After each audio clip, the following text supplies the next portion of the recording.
Did you have to stay in yesterday and do your spellings? This looks like a typical family setup between mother and daughter. But Mother Simone isn't Mia's only female parent. Mia was also raised by Simone's partner Joe. With gay adoption legal since 2002, these kids are growing up fast and their parents have concerns for the future. We asked Mia how she explains her family to kids at school. They ask me what Joe is to me, but I just say she's naughty, because I don't know what to call her. Mia seems to have found a way to talk about her parents at school, but Simone still has worries. I would like more male influence in Mia's life, because although I'm happy for her to be in a situation where she has two maternal figures, I think it's also very important that a child has equal input from male and female, just because the world is made up of men and women. But my concern would be definitely when she goes to secondary school, because I'm aware that it's at that point that teenagers like to all conform and be, nobody wants to stand out. And at that point, if there's things that make a child stand out, then that could well be the time when it starts to become an issue. Children going to secondary school is a concern for all parents, but a lack of male influence is a worry I thought I'd put to the test. Megan is the same age as Mia, lives in a similar area, but was raised with 3 older brothers and a dad. Does it make a difference?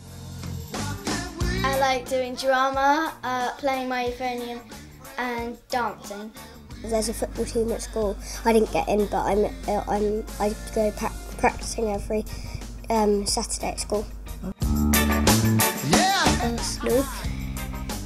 No.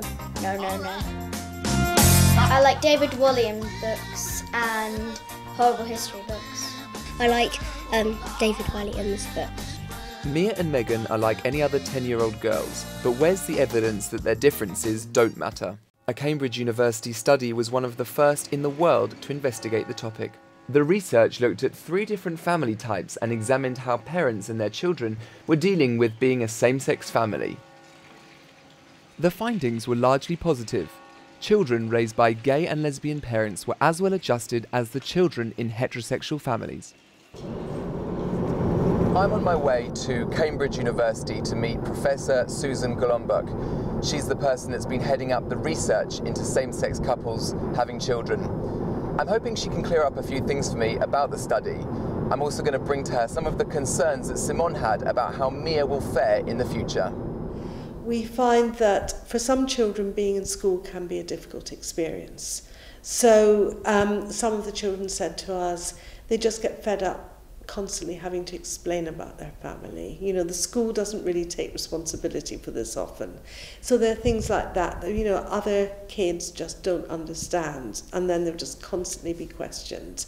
And also they say, well, there aren't many models or images of same-sex families at school. I think there's an awful lot of talk these days about having male role models in lesbian mother families and female role models in gay father families.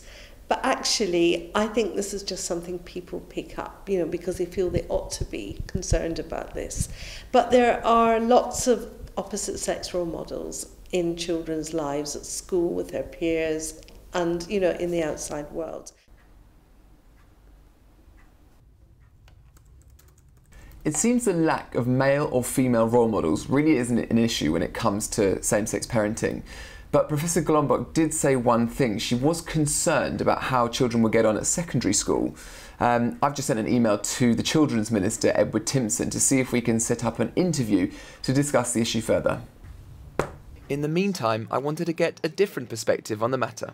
I fear that the children of gay parents may be confused regarding the truth and meaning of human sexuality, which is ordered towards procreation. It's something which is intrinsically heterosexual, and I fear that some of the bad psychological and physical health outcomes that appears among the gay population will increase. Society's lack of tolerance for gay people can cause problems for kids at school. Emily suffered after her father came out when she was 7. People would make comments, and I think when you are really sensitive about subjects and self-conscious about something, just somebody pointing out or being like, oh, your dad's gay, or oh, is your dad gay, or asking any sort of questions is really sensitive, and, you know, it hurts your feelings a lot. And my brother remembers an experience of boys in older years shouting something across the playground in front of everyone, and to this day it still haunts him. And the actual act of it itself doesn't seem that bad, but to him it scarred him so much. Stories like Emily's prove that children of gay parents can have a tough time when it comes to being at school. I wanted to speak to an expert who dealt with children on a day-to-day basis to see if these children are going to need help when they leave primary school. Secondary transfer is a really rough time for kids, and of course adolescence is another whole issue. If they were not emotionally strong or cognitively, you know, mature enough to understand very complex dynamics, then they wouldn't be well placed to manage those things.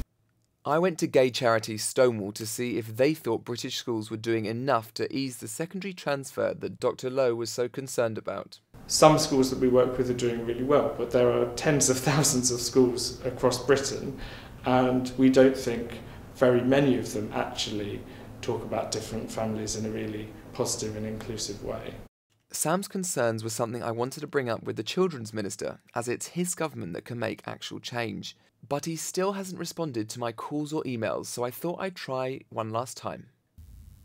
Edward Timpson's office, can I help? Hi there, I'm looking to speak to Mr. Timpson, please. All right. I can't see any emails to Edward from yourself. Okay. I've not got a record of your correspondence. The government's lack of response shows one thing, that they aren't thinking about these children's futures. All the experts I've met agree that society still has a long way to go, which leaves us all thinking, how much longer will the good times last?